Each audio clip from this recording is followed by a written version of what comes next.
બાપોદના survey number Atul cooperative society 903/906 માં આવેલી છે, જેની ટીપી 3 પડેલી છે, પરંતુ જે તે સમયે 1964માં સોસાયટીમાં 5 રસ્તાઓ હતા, તેમાંથી અત્યારે માત્ર એક જ રસ્તો ખુલ્લો છે. રાજકારણના વાગથી અમુક લોકોએ પોતાના મકાનો આખા બાંધી દીધા છે, જેના કારણે કોઈ દુર્ઘટના બને તો ફાયરની ગાડી કે એમ્બ્યુલન્સ પણ આવી શકતી નથી. આ અંગે કેટલાક સ્થાનિક રહીશો દ્વારા વર્ષ 1991થી અત્યાર સુધીમાં કોર્પોરેશનમાં મુખ્યમંત્રીને ઘણી વખત ફરિયાદ કરવામાં આવી છે અને હાલમાં પણ સીએમઓ ઓનલાઈન 2 વખત ફરિયાદ કરવામાં આવી છે, પરંતુ સ્થાનિકોની સમસ્યાનો કોઈ અંત આવ્યો નથી. પાલિકા તંત્ર દ્વારા પણ રહીશોને જણાવવામાં આવે છે કે તેઓ રાજકોટ ટીઆરપી અગ્નિકાંડ મામલે કામગીરીમાં વ્યસ્ત છે. જો તંત્ર દ્વારા પણ આગામી દિવસોમાં કોઈ કાર્યવાહી કરવામાં નહીં આવે તો સ્થાનિક રહીશો આંદોલનની ચીમકી ઉચ્ચારી છે. સાહેબ, અમારી સોસાયટીમાં એ સમસ્યા છે કે અતુલ કોઓપરેટિવ હાઉસિંગ સોસાયટી જે બાપોદના સર્વે નંબર 903 તથા 906માં આવેલી છે અને જેની ટીપી 3 પડેલી છે, પરંતુ જે તે ટાઈમે 1964-65માં અમારી સોસાયટીમાં 5 રસ્તાઓ કુલ હતા. એમાંથી હાલમાં અત્યારે એક જ રસ્તો ઓપન છે.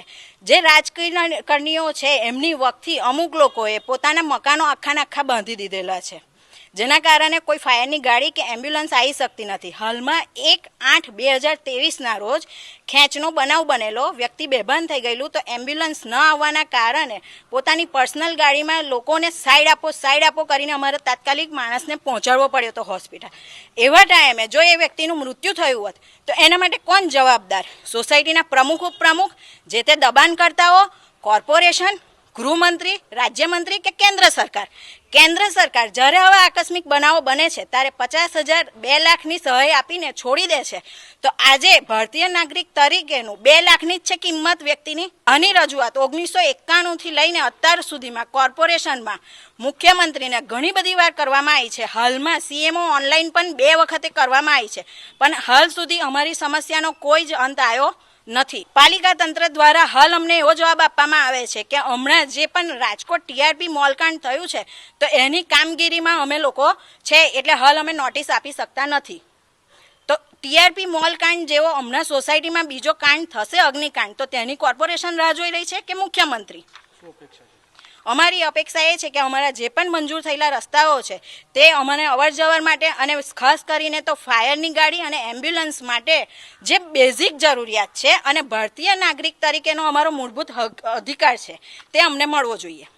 અમારી માંગણી સ્વીકારવામાં નહીં આવે તો અમે આ આંદોલન છેક સુધી ચાલી રાખીશું. કોર્પોરેશન અને સોસાયટીના જે પણ હોદ્દેદારો છે, જે પણ દબાણકર્તાઓ છે, તેમને અત્યાર સુધીમાં અમને કોઈ સપોર્ટ નથી કર્યો, કાં તો પછી કોઈ પગલાં નથી લીધા, જેના કારણે અમારે કોર્ટ કેસ કરવાની ફરજ પડી છે, જે હાલ પેન્ડિંગ છે.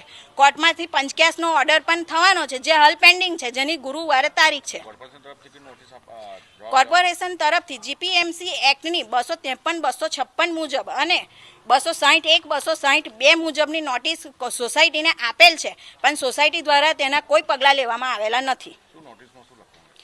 નોટિસમાં 253-256માં એ દર્શાવેલું છે કે તમે જે પણ દબાણ કર્યું છે, કાં તો જે પણ વધારાનું બાંધકામ કર્યું છે એનો સિટી સર્વેનો નકશો આપો, કાં તો પછી કોર્પોરેશનનો મંજૂર થયેલો પ્લાન આપો, કયા આધારે તમે બાંધકામ કરેલું છે તે દર્શાવેલું છે. અને 261 અને 2માં એવું દર્શાવેલું છે કે જો તમે એ પુરાવા 7 દિવસમાં નહીં આપો તો કોર્પોરેશન જાતે આવીને તોડવાની કાર્યવાહી કરશે. પણ એ નોટિસ પણ 15/4/2024ના રોજ આપેલી છે. આજે તારીખ 11/6/2024 થયેલી છે. કોર્પોરેશનમાંથી અમને જણાવવામાં આવ્યું છે કે બીજી નોટિસ અમે આપીશું, પણ હાલ તે અમે લોકો આ જે અગ્નિકાંડ થયો એની કામગીરીમાં જોડાયેલા છે.